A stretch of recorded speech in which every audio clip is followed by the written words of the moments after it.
प्रेममा बठ्याइले केही पनि गर्न सक्दैन। प्रेमको बठ्याइले गर्न सक्ने भनेको केही नेताहरू हुन्, देशपट्टिको प्रेमलाई आफ्नो बठ्याइपूर्वक प्रेम गर्दैछन्। प्रेममा बाठोपन कहिले पनि काम आउँदैन। जब जब नकारात्मक शक्ति बढ्दै जान्छ, ती व्यक्तिहरूको जन्म बढ्दै जान्छ र व्याप्त हुँदै जान्छन्। आजको नेपालको जस्तो अवस्था, यी सबै पार्टीहरू कुनै अलग अलग पार्टी होइनन्। हामी वर्षौंदेखि एउटै भ्रममा रहिरहौँ, यो पार्टी त्यो पार्टी त्यो पार्टी, कति धेरै पार्टी, तर यिनीहरू अलग पार्टी होइन। तर देशमाथि भएको अन्याय अत्याचार हामी किन चुप लागेर बसेको छौँ? किनभने देशपट्टिको प्रेम हामीमा कमी भइसक्यो। वास्तवमा आज विशेष दिन हो, कृष्णको जन्म भएको दिन। हामीहरूले बुझेको हाम्रो शास्त्र, हाम्रो परम्पराले भनेको आज कृष्णको जन्मदिन हो। तर देशको अवस्था यस्तो छ कि हामीले हरेक मान्यता, धर्म, आस्था र विश्वासलाई खण्ड खण्ड गरिएको अवस्था छ। तर आजको दिनलाई म यसरी पनि परिभाषित गर्न चाहन्छु, सिर्फ कृष्ण मात्रै जन्मेका होइन। खास हाम्रो शास्त्रकै हिसाबमा हामीले जाने हो भने, हामीहरूले सकारात्मक तरिकाले सोच्न सक्ने हो भने आजकै दिन थियो सूर्यबाट फुटेर पृथ्वी पनि बनेको दिन। त्यो पृथ्वीको नीलो रङ हाम्रो कृष्णको रङ, र त्यो सूर्यबाट फुटेर निक्लेका ती पिण्डहरू, 7वटा पिण्डमा त चेतना रहन सकेन। किन रहन सकेन? कंसले गर्दाखेरि, नकारात्मक शक्तिले गर्दाखेरि त्यो सूर्यलाई पृथ्वी जन्माउनु अगाडि 7वटा ग्रह मार्नु नै परेको थियो, जहाँ जीवको सम्भावना रहेन। र 8औँमा जसरी कृष्ण जन्मिए त्यसै गरी सूर्यको पनि उपस्थिति भएको थियो, यो हाम्रो शास्त्रले बताउँछ। भनेपछि आजको दिन कति विशेष दिन हो। नकारात्मक शक्तिलाई परास्त गर्नको लागि सकारात्मक शक्ति एकजुट भएर जन्मिने दिन आज एकीकृत शक्ति नेपालको जन्म भएको छ। त्यसमा पनि कृष्ण अझै स्पष्टसँग भन्छन्, यदा यदा हि धर्मस्य ग्लानिर्भवति भारत। मैले सर्टकटमा भनिदिएँ, परित्राणाय साधूनां विनाशाय च दुष्कृतां धर्म संस्थापनार्थाय सम्भवामि युगे।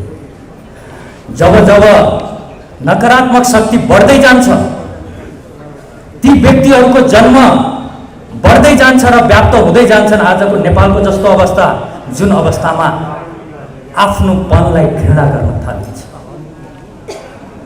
थाहा छ नि, मन परेको व्यक्तिको कहाँसम्म सुगन्ध अनुभव गर्न सकिन्छ भन्ने मन नपरेको व्यक्तिलाई पनि कतिसम्म घिनौनामा लिइन्छ। यसको पराकाष्ठको उदाहरण आज छ। आजका राजनीति गर्ने ती नेताहरू, म धेरै समय उनीहरूको कुरा गरेर पनि म बिताउन चाहन्न। मलाई लाग्छ घोषणापत्र अगाडि यी कुराहरू भन्न जरुरी थियो। म पनि यो बिचको समयमा लागि नै राखेँ। यतिखेर धेरै कोठाहरूमा पार्टीको घोषणा, मोर्चाको घोषणाको लागि गुटबन्द भइ नै रहेको छ। धेरै गुटबन्दमा म पनि पुगेको, तर मिल्न सक्ने क्षमता, त्यो साहस धेरै कमले देखाउन थाले। जब देश बिरामी हुँदाखेरि देशको उपचारको लागि मिल्न सक्दैनौँ भने ती काल्पनिक कल्पनामा रहेका पार्टी र मोर्चाहरूले भोलि के गर्न सक्ला?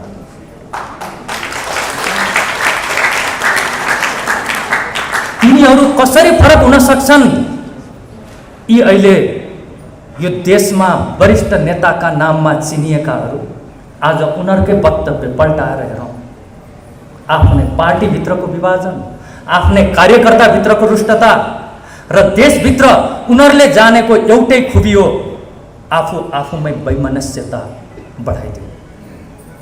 अनि मात्रै हाम्रो राजनीति टिक्न सक्छ भन्ने प्रिन्सिपलमा रहेका यी सबै पार्टीहरू कुनै अलग अलग पार्टी होइनन्।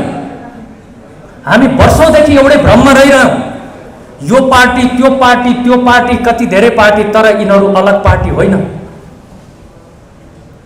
जब बिमारी, एउटा बिमारी र अर्को बिमारीको गुण सेम हुन्छ भने त्यसलाई दोस्रो बिमारीमा लिन मिल्दैन। पार्टीको घोषणापत्र या कुनै पनि पत्र लेखेर कपबोर्डमा राख्दाखेरि नै राम्रो र नराम्रो पार्टी छुट्टिन्छ भने काम त किन गर्नु पर्यो? यिनीहरूबाट कहिले पनि यो देशलाई शान्त तुल्याउन सक्दैनन्। जब देशमा शान्ति छाउँछ, उनीहरूलाई राम्रोसँग थाहा छ, तब उनीहरूको केही पनि यहाँ चल्नेवाला छैन। र हामी पनि उनीहरूकै पछाडि लहीलहीमा लाग्यौँ। तर किन लाग्यौँ? धेरै कम व्यक्तिले महसुस गर्न थाले। किन लहीलहीमा लाग्यो? हामीलाई के चिजले उनीहरूको त्यो चिजमा तानिरख्यो? आज हामी उनीहरूलाई छोड्नै सक्दैनौँ। के भएको त्यस्तो? हामीले कहिले गौर गर्यौँ? बहुमतको सरकार बन्यो, अर्को पार्टीले देखिसक्दैन। ऊ सुरुदेखि नै सुरु लाग्छ कि बहुमतको सरकार ढल्नमा मजा नै अलग्गै छ। एउटा ठाउँमा गएर बस्छ, हामीलाई जलन हुन्छ। अर्कोको प्रगतिले जलन हुन्छ, अरूको मोर्चाले जलन हुन्छ। देशको लागि राम्रो सोच्नेलाई हामी घर बसेर गाली गर्न थाल्छौँ। मलाई थाहा छ यो घोषणाको पछाडि पनि गालीको बर्सातको सुरुवात हुन्छ। तर म साथीहरूलाई भन्छु, त्यो उनीहरूको मुखबाट शब्द नमिलेको मात्रै हो, त्यसलाई हामीले आशीर्वाद दिन सक्नुपर्छ। यतिखेर म आज यो घोषणापत्र मलाई पढ्ने जिम्मेवारी दियो, म अत्याधिक खुसी छु। र यहाँ उपस्थित सबैलाई म यसरी भन्न चाहन्छु कि हामी देशको घाउले पोलेको व्यक्तिहरू नै हौँ। हामीलाई कति पोल्यो, हामीलाई कति अप्ठ्यारो लाग्यो भन्ने त हामीहरूको यो एकीकृत शक्ति नेपालको जमघटबाट नै थाहा हुन्छ। हामीले कसरी खपेर बस्न सक्यौँ? यिनीहरूको उद्दण्डता कसरी हेरेर बस्न सक्यौँ? देशको भविष्य यिनीहरूको हातमा दिएर हामी कसरी शान्त बस्न सक्यौँ? र फेरि पनि चुनावको घोषणा हुँदैछ, फेरि पनि बेशरम भएर यिनीहरू त्यसै गरी भोट माग्न आउँदाखेरि हामी उनीहरूलाई भोट दिने कसरी हिम्मत गर्न सक्छौँ? कि हामीलाई यो देशको कर्णधार युवाहरूको भविष्यको चिन्ता छैन? अब के आशा र के एउटा पोइन्ट होला कि यी व्यक्तिहरूले फेरि पनि देशलाई के गर्न सक्छन् भनेर? जसले सिर्फ माग्न मात्रै जानेको छ, ऊ माग्नमा यति लिप्त भइसक्यो, आफ्नो गरगहना सबै बेचिसक्यो, माग्नको लागि बेच्दैछ।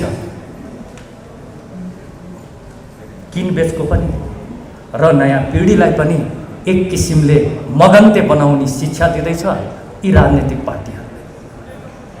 यदि साँच्चै नै देशप्रति प्रेम र आफ्नो भावी सन्तानको भविष्यको यदि कसैलाई माया छ भने यिनीहरूको खुलेर प्रतिकार गर्न थाल्नु। नत्र भने हामीहरूले बच्चा जन्माएर सिर्फ विदेश पठाउनको लागि होइन, यो भूमिमा जन्मिनुको ठुलो माइने छ। हामीलाई यो भूमिले जन्माएको हो, यो भूमिको डिमान्ड थियो हामी हुनुमा, तर हामी सजिलैसँग अरूको हुन थाल्यौँ। र म कृष्णको यही कुरालाई नै म फेरि पनि भन्न चाहन्छु, यो देशलाई प्रेम गरौँ, सिर्फ प्रेम गरौँ। कृष्णको भाषामा नै भन्न चाहन्छु, प्रेम गरौँ। जब हामी प्रेम गर्न थाल्छौँ नि, जब देशलाई नै प्रेमी बनाउन थाल्छौँ नि, यो देशको हरेक पीडाले हामीलाई छोड्न थाल्छ। हाम्रो देशपट्टिको प्रेमको कमी छ, त्यो कमीले गर्दाखेरि यो देशमा भएको ज्यादती हामीले बर्दाश्त गर्न सकेको हौँ। एकचोटि सोचौँ, हाम्रो प्रेमीलाई कसैले अन्याय अत्याचार गर्यो भने हामी चुप लागेर बस्न सक्छौँ? तर देशमाथि भएको अन्याय अत्याचार हामी किन चुप लागेर बसेको छौँ? किनभने देशपट्टिको प्रेम हामीमा कमी भइसक्यो। यदि हामीले देशलाई प्रेम गऱ्यौँ भने हामीभित्र सिद्धान्तहरू जन्मन थाल्छन्। जब देशलाई प्रेम गर्न छोड्यौँ भने हाम्रो संस्कृति घिनाउन लाग्न थाल्छ, आफ्नो व्यक्ति घृणा लाग्न थाल्छ, हाम्रो परम्परा घृणा लाग्न थाल्छ, अनि हामी विदेशी परम्परा, संस्कृति र धर्म अँगाल्छौँ। कृष्णले कति राम्रोसँग भनेको छ, स्वधर्म निधनम छया परधर्म भया हामीले सोच्नुपर्छ। यदि साँच्चै नै हामी यो देशको भविष्य र यो देशको भविष्यका कर्णधारको भविष्यलाई हामी ख्याल गर्ने हो भने हामीले चाँडै नै आफूभित्रको त्यो शक्तिलाई पनि एकत्रित गर्न जरुरी छ र उनीहरूको खुलेर प्रतिकार गर्न जरुरी छ। ती व्यक्ति जसले यो देशमा केही पनि राम्रो देखेनन्, सबै चिज अरूको राम्रो देख्न थाले। याद गरौँ न, आफ्नो नराम्रो लागेर जब अरूको राम्रो लाग्न थाल्छ त्यस पछाडि के हुन्छ त ठ्याक्कै यी नेताहरू जो देशको भविष्य हातमा लिएर बसेका छन् यस्तै नै अवस्था हुन्छ। हामीले छोटोमा भन्नुपर्दा देशलाई प्रेम गर्ने बानी बसालौँ, आजैबाट सुरु गरौँ र जति देशको हामीप्रति प्रेम बढ्दै जान्छ त्यति देशको चोटले हामीलाई छुन्छ र देशमाथि घात गर्नेहरूलाई हामीले दुश्मनको रूपमा देख्न थाल्दछौँ। अनि मात्रै यो देशकोले अर्को फड्को लिन सक्छ। नत्र भने अझसम्म पनि ती व्यक्तिहरू हामीहरूले यो देशमा नयाँ पार्टी नयाँ मोर्चा घोषणा गर्नुपर्छ भनेर बसिरहेको छन्, सुरुवातमै मिल्न सक्ने हिम्मत गर्दैन। यिनीहरू त्यही व्यक्ति हुन् जो व्यक्ति आज सत्तामा बसेर मिल्न नसकेर देशलाई कुन हालतमा पुर्याएको छन् त्यो चिजलाई याद गरौँ। सकिन्छ, हिम्मत छ र यदि प्रेम भाव छ भने लाटोको जस्तो गरी प्रेम गरौँ। प्रेममा बठ्याइले केही पनि गर्न सक्दैन। प्रेमको बठ्याइले गर्न सक्ने भनेको यही नेताहरू हुन्। देशपट्टिको प्रेमलाई आफ्नो बठ्याइपूर्वक प्रेम गर्दैछन्। प्रेममा बाठोपन कहिले पनि काम आउँदैन। प्रेमलाई लाटो तरिकाले प्रेम गरौँ। यो हाम्रो देश हो, हामी यसलाई प्रेम गर्छौँ। प्रेमको सुरुवात नै यो देशलाई, यसको देशको हृदय हामीभित्र धड्किन थाल्छ। यसलाई मनन गरौँ र नेगेटिभ शक्तिहरूले फेरि पनि यो शक्तिलाई तोडफोड गरेर भ्रमित बनाउने कोसिस गर्छन् भने उहाँहरूले पनि एउटै चिज सोच्नुहोस्, नेगेटिभै सोच्ने यदि बानी छ भने नयाँ शक्ति यदि बनेर आउँदैछ, एकत्रित हुँदैछ, त्यो हेर्न सुन्न सकिएन भने यी नेताहरूलाई खप्न चाहिँ किन सकियो, उहाँहरूलाई क्वेसन राख्दै म घोषणापत्र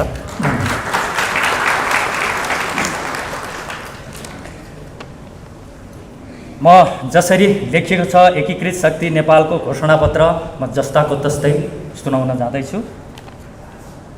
आँखा अलिकति कमजोर पनि छ।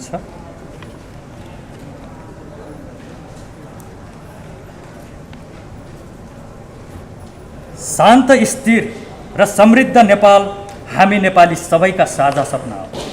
विक्रम सम्वत 1825 मा नेपाल एकीकरणको प्रारम्भिक तर मुख्य कार्य सम्पन्न भएपछिका 40 वर्ष हामीले देशलाई एकताबद्ध तुल्याउने महाअभियानमा बितायौँ।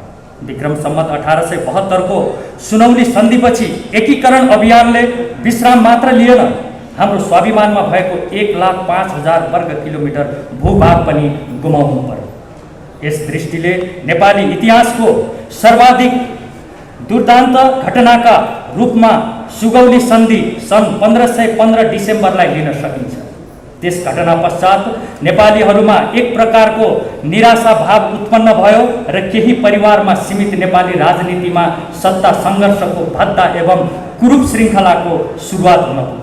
विक्रम सम्वत 1903 मा जङ्गबहादुर राणाको उदय भएपछिका 104 वर्षसम्म नेपालले राजनैतिक स्थिरताको महसुस गरे पनि प्रजातान्त्रिक दृष्टिले उक्त कालखण्डलाई निशाकालका रूपमा बुझिन्छ। यद्यपि राष्ट्रियता सबलीकरणमा भने राणाकाल स्मरणीय बन्यो। सुगौली सन्धिका क्रममा गुमेको केही भूभाग फर्काउन सक्नु, नेपालको अन्तर्राष्ट्रिय पहुँच स्थापित गर्नु, देशको सीमा सुनिश्चित गरी नक्साङ्कन कार्य सम्पन्न हुनु, पृथ्वीनारायण शाहका नीति व्यवहारको पदचापमा मुलुकलाई अघि बढाउन सक्नु, आफ्नै मुलुकमा हात हतियार तथा गोलीगट्ठा उत्पादन कारखाना स्थापना हुनु लगायतका कैयन महत्त्वपूर्ण कार्यले राणाकाललाई राष्ट्रियताका दृष्टिले स्मरणीय बनाएको छ। विक्रम सम्वत 2000 सालको राजनीति परिवर्तन सैद्धान्तिक एवं वैचारिक दृष्टिमा उत्तम र विशिष्ट मानिएको छ र एउटा पारिवारिक निरङ्कुशताको दास्ताबाट मुक्त भई प्रजातान्त्रिक पद्धतिमा मुलुक प्रवेश हुनुलाई हामीले युगान्तकारी परिवर्तन मानेका छौँ।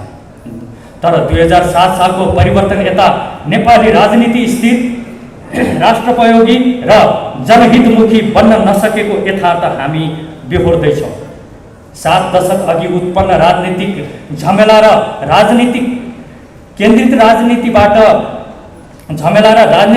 राजनीतिबाट अहिलेसम्म मुक्त नपाउनु नेपाली जनका निम्ति दुर्भाग्यपूर्ण हो। राजा महेन्द्रको शासनकालमा राष्ट्रियता र विकासका दृष्टिले उत्तम मानिए पनि 2017 सालमा उनले चालेको कदमले नेपालको प्रजातान्त्रिक अभ्यासमा पूर्ण विराम लागेको र त्यस पछाडि अपरिहार्य बनेको प्रजातान्त्रिक आन्दोलनका कारण राजनैतिक र सामाजिक स्थायित्वमा बाधा उत्पन्न भएको यथार्थलाई हामी अस्वीकार गर्न सक्दैनौँ।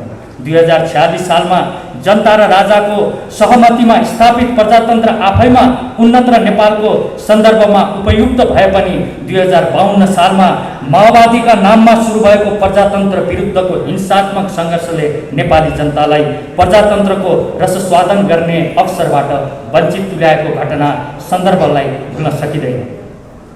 2047 सालमा राजा नेपाली काङ्ग्रेस र वामपन्थी कम्युनिस्टहरूको साझा दस्तावेजका रूपमा आएको संविधानलाई प्रजातन्त्र र राष्ट्रियताका दृष्टिले समेत उपयुक्त मानिएको हो। बेलायती मोडलको प्रजातान्त्रिक प्रणाली स्थापना हुँदा हामीले मुलुकमा राजनैतिक विवाद र झमेला अन्त्य भई स्थिरता, शान्ति र समृद्धिको यात्रा प्रारम्भ हुने विश्वास गरेका थियौँ। तर प्रजातन्त्र विरुद्ध माओवादीले सुरु गरेको हिंसात्मक सङ्घर्षले देशको सामाजिक जीवन,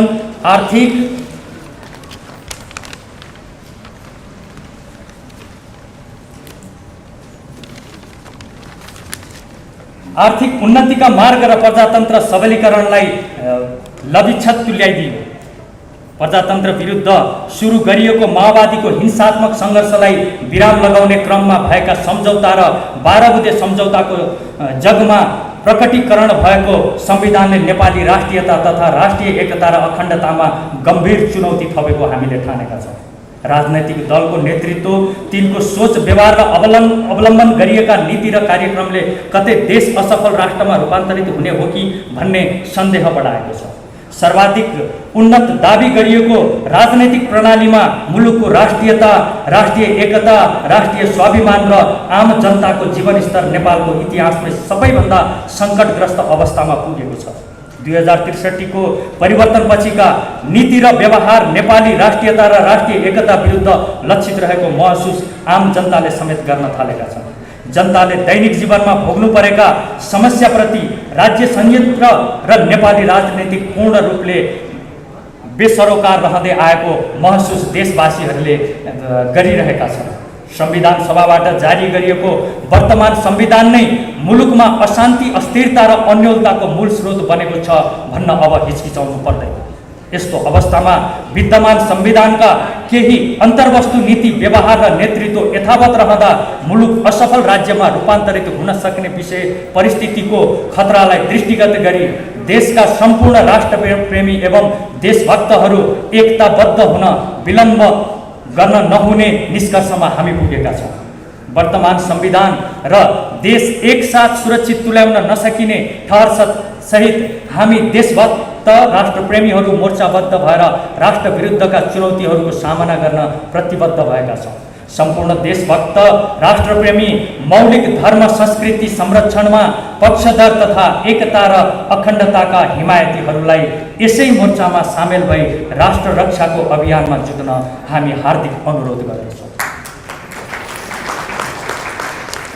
परिवर्तनका अपरिहार्य कारणहरू: राष्ट्रियता कमजोर हुँदै गएको, सामाजिक सद्भाव र राष्ट्रिय एकता दुर्बल भएको, सार्वभौमिक सर्वोच्च र राष्ट्रिय अखण्डताको रक्षा हुन नसकेको, नेपालीहरूको मौलिक धर्म संस्कृति र परम्पराको संरक्षण हुन नसकेको, पराया धर्मको कृत्रिम विस्तारलाई काबुमा लिन नखोजेको, राज्य संयन्त्रलाई राजनीतिकरण र पार्टीकरण गरिएको, राष्ट्रिय उत्पादनका साधन र उत्पादकत्वको विकास हुन नसक्दा मुलुकले धान्नै नसक्ने गरी व्यापारी घाटा बढेको, पर्यावरण सुधार र संरक्षणमा राज्य उदासीन रहेको, व्यवस्थित आवासीय व्यवस्था, औद्योगिकीकरण र रोजगारी प्रवर्तन गर्ने कार्यक्रम तर्जुमा हुन नसकेको, व्याप्त भ्रष्टाचार नियन्त्रण र सुशासन तथा पारदर्शिताका निम्ति कुनै कदम नचालिएको, नेपाल र नेपालीको गरिमामय प्रतिष्ठा सम्मान विश्व सामु अति कमजोर हुँदै गइरहेको, विकास निर्माणका कार्यमा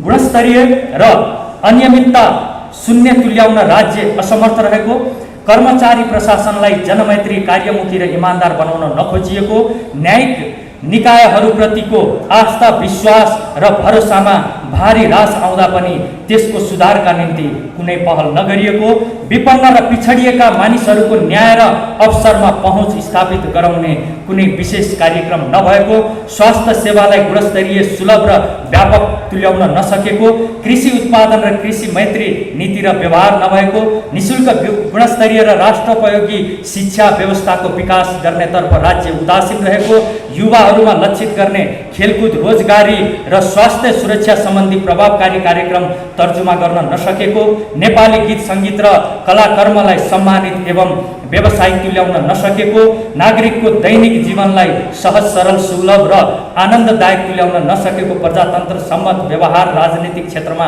प्रकट हुन नसकेको, यातायात व्यवसायलाई मर्यादित र सुरक्षित तुल्याउने तर्फ चासो प्रकट नभएको, शैक्षिक, न्यायिक र स्वास्थ्य लगायतका संवेदनशील क्षेत्रलाई राजनैतिक मुक्त बनाउन नसकेको, बढ्दो अपराध र अपराधीकरणलाई नियन्त्रण गर्न असफल रहेको, राष्ट्र केन्द्रित एवं जनमुखी राजनीतिको विकास गर्न नखोजिएको, शिक्षा, स्वास्थ्य र रोजगारी, न्याय र सुरक्षा प्रणाली जनोपयोगी नभएको।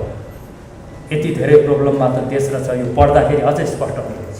तैपनि हामी हेरेर बसिरहेको छौँ। एनिवे, र हाम्रा प्रतिबद्धताहरू एकीकृत सार्वभौमिकता सहितको धर्म सापेक्ष राष्ट्र, मौलिक धर्म, संस्कृति, परम्परा, इतिहास र सभ्यता सहितको समृद्धि, गैर जातिवादी अवधारणाको कार्यान्वयन, जनता, राज संस्था र राजनीतिक दलहरू बीचको समन्वयकारी राजनीतिक प्रणाली, सबल र सुदृढ नेपाली राष्ट्रिय सेना, ट्रेड युनियनहरूको व्यवस्थापन, न्याय, सुरक्षा, शिक्षा र स्वास्थ्य सेवा निशुल्क,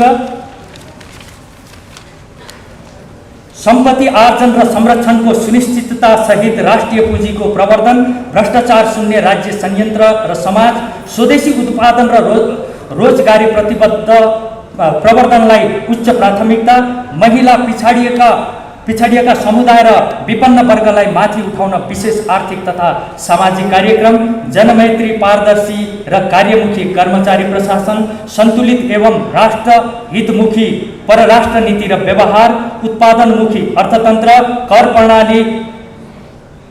प्रणाली मुरहित जनमुखी आर्थिक नीति, योजना र कार्यक्रम। मैले सायद शब्द केही मिस्टेक पनि बोलेँ होला, माफी चाहन्छु।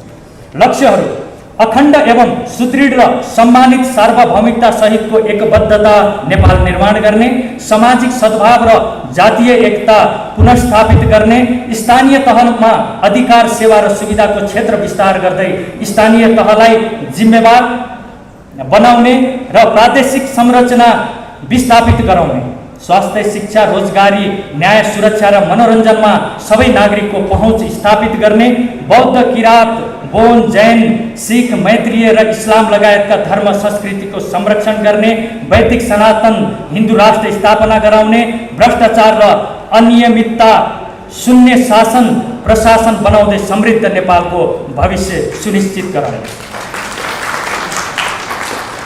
राजनीतिक प्रणाली: संसदीय प्रजातन्त्र, कानुन निर्माणमा केन्द्रित व्यवस्थापिका, निष्पक्ष, पारदर्शी र न्यायिक न्यायपालिका, सर्वमान्य, निष्पक्ष र जिम्मेवारी राष्ट्र प्रमुख। विचार र दर्शन: पृथ्वीनारायण शाहको विचारलाई मार्गदर्शक सिद्धान्तका रूपमा अवलम्बन गरिनेछ।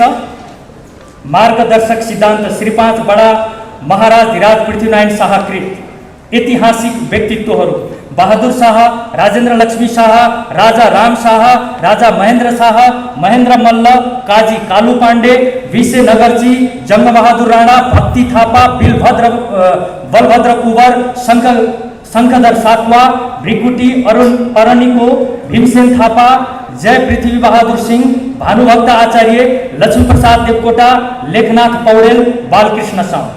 प्रेरक व्यक्तित्वहरू बीपी कोइराला, मदन भण्डारी, कृष्ण प्रसाद भट्टराई, गणेश मानसिंह।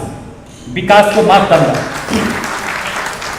पर्यावरणीय अवस्था सुधारका कार्यक्रम, जनताको खुसी, इतिहास र सभ्यताको रक्षा, सुशासन, मौलिक धर्म, संस्कृति र परम्पराको संरक्षण, कला र खेलकुदको स्थिति, प्राकृतिक स्रोत पहिचान र परिचालन, भौतिक विकास, सडक यातायात, सञ्चार, ऊर्जा तथा विकासको गुणस्तर, समाज व्यवस्था, नारी बालबालिका र ज्येष्ठ नागरिकको अवस्था, अपराध न्यूनीकरण तथा शान्ति सुरक्षाको स्थिति, मनोरञ्जनका साधनको उपलब्धता, जल तथा भू उपयोग तथा जल संरक्षण, औद्योगिक उत्पादन र मजदुरहरूको अवस्था, कृषि उत्पादन र कृषकहरूको अवस्था, रोजगारी प्रवर्धन, सामाजिक सुरक्षा, स्वास्थ्य शिक्षा प्रणाली र शैक्षिक व्यवस्था, परराष्ट्र सम्बन्ध, व्यवहार र परिणाम, व्यापार घाटा, मुद्रास्फीति। हामी मुलुकको शान्ति, स्थिरता र समृद्धिका निम्ति प्रतिबद्ध रहँदै आएका सबै राष्ट्रप्रेमी, देशभक्त, धर्म सापेक्षताका पक्षधर, विकास प्रेमी जनसमुदायमा एकीकृत शक्ति नेपालको आबद्धताका निम्ति हार्दिक आह्वान गर्दछौँ। एकताबद्ध एवं प्रतिबद्ध जनशक्तिको सक्रिय इमानदार र सात्विक प्रयासमा मात्र परिवर्तन निश्चित हुने विश्वास हामीले लिएका छौँ। आमूल परिवर्तनबाट मात्र विद्यमान सबै खाले समस्याको समाधान हुने हाम्रो ठुलो ठहर छ। जय देश, जय मातृभूमि।